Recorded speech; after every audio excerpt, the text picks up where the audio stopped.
Hey guys, welcome back to Living Our American Dream.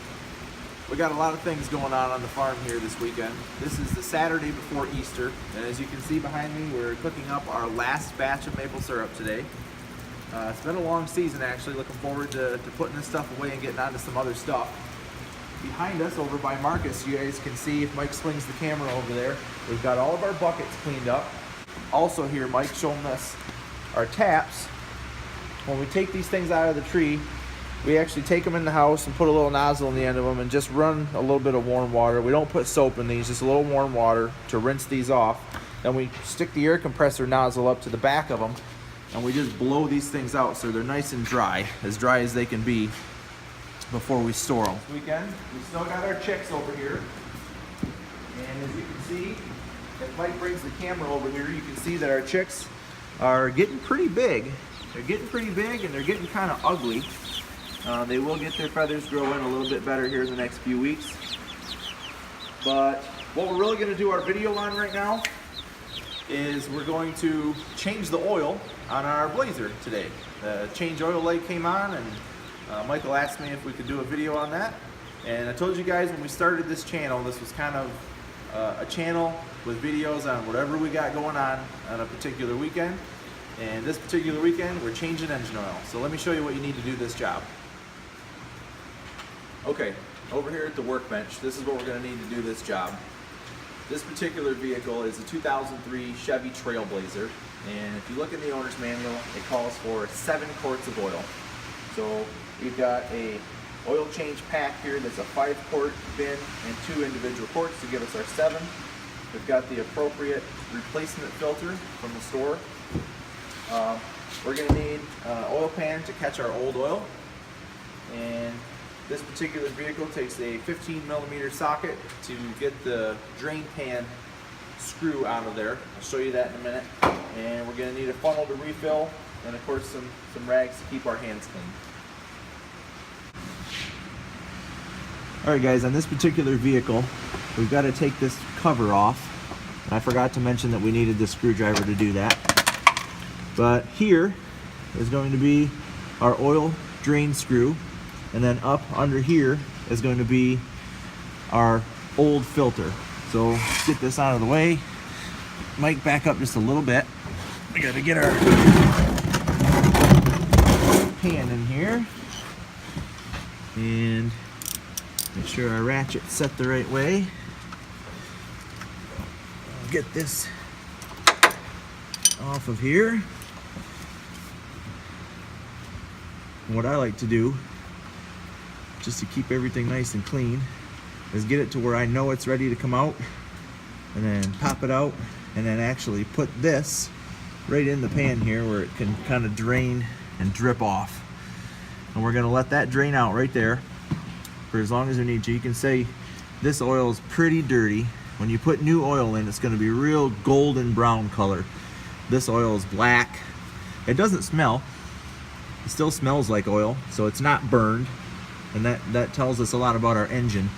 Our engine's not burning any oil. We don't have any engine problems, but the oil's definitely dirty and needed change. So we'll let this drain for a minute. Let's go up top and open up the vent so that it can vent. So on this vehicle, this is our fill port, and whenever you're draining the oil out of the vehicle, air wants to go in where the oil used to be, so it's always a good idea to pop this thing off of there and let air come into there. It'll let your oil drain out a lot easier. Alright, you guys can see our oil has stopped dripping now. Well, it's dripping just a little bit. We're going to clean our screw off. Go ahead and put that back in.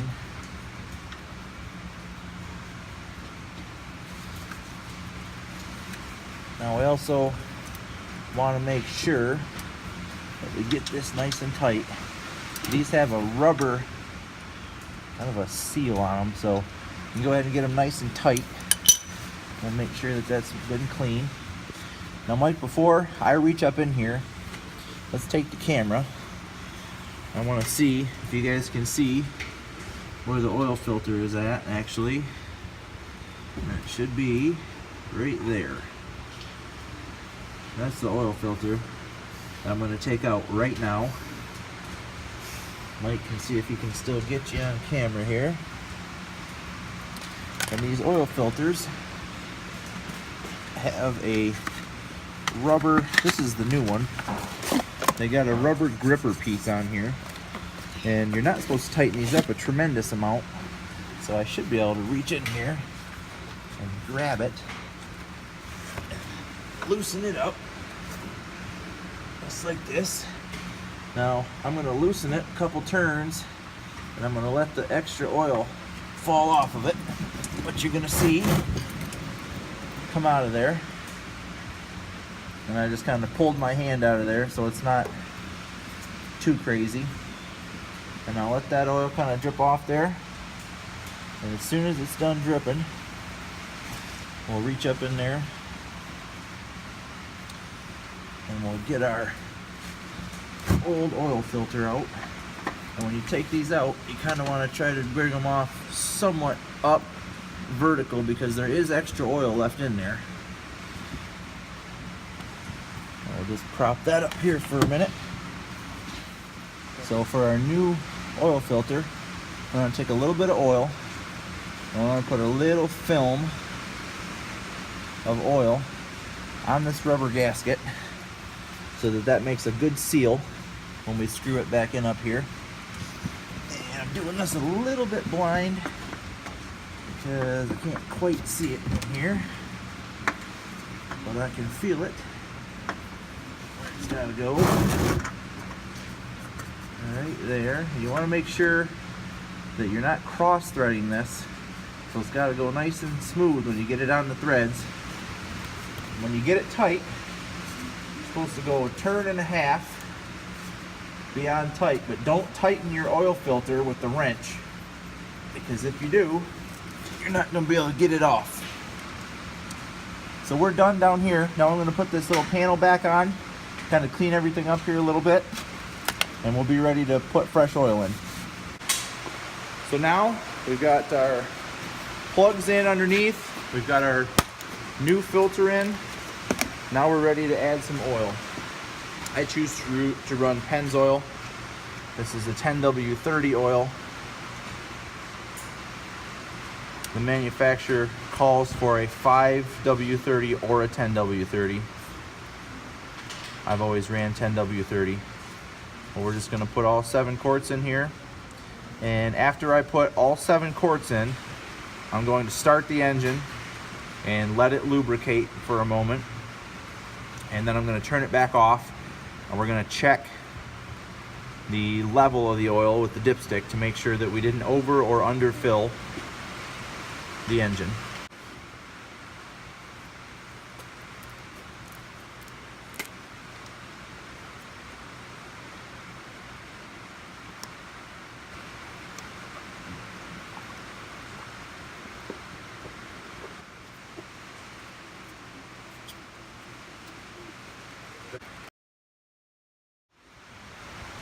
All right, we've taken the vehicle back down off of the jack stands now.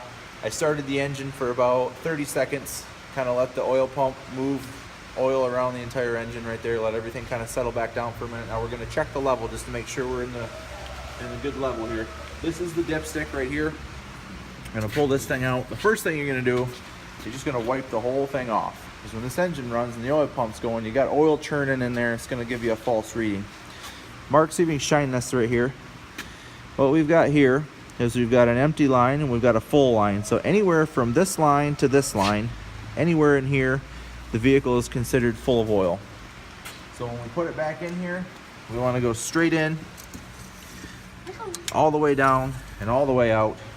We won't wipe it this time, and we'll see where our level is at. Sometimes you got to rotate it to the back side to see the level.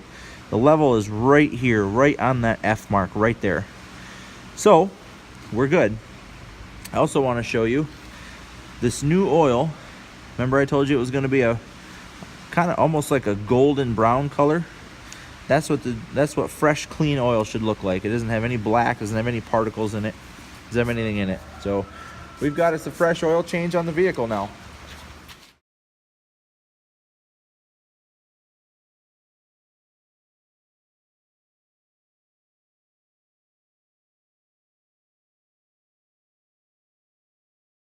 before we close up the hood, there's a couple other things that I like to do every time that I change the oil on a vehicle. This happens to be a 2003, this year's 2018, so as you can tell, this is a 15-year-old vehicle. It's important to make sure that everything is running right in the vehicle.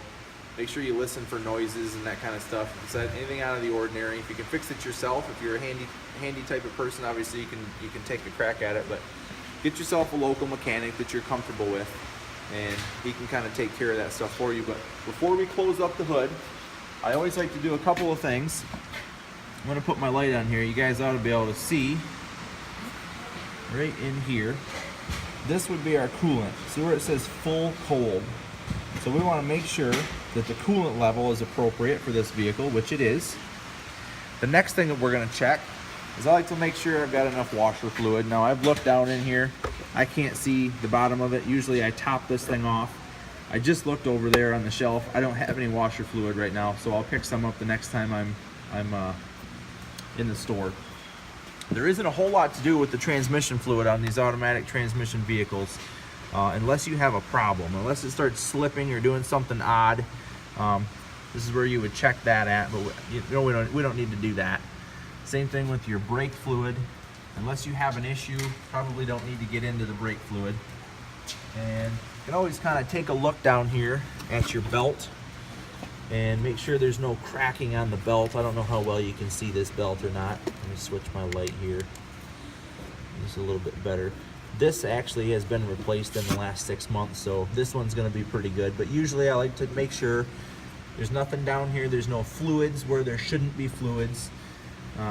There's no corrosion where there shouldn't be corrosion. Remember I told this you battery was replaced less than 6 months ago as well. That triggered me so to overall, know that it was time to change the oil. We can close this down.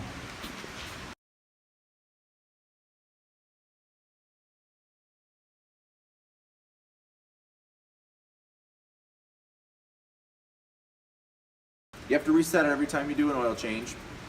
I grabbed the owner's manual for this vehicle. If you flip to the section, come on in here, Mike. If you flip to the section in the back that says engine oil, you'll find a whole system in here that tells you everything that I just told you, where to look, how to change the engine oil, that shows the dipstick in here, what level is good, what level is bad. And eventually there's a section on here that says how to reset the change engine oil light. Okay, we're inside the vehicle basically, now. I'm going to turn the key to run. You go and you turn the key all on, the lights light up. You press the accelerator you 3 can see times the change engine oil light is on, so I'm going to hit this accelerator, the gas pedal, 1, 2, 3 times. And it should reset. See, it goes off, and now we're okay.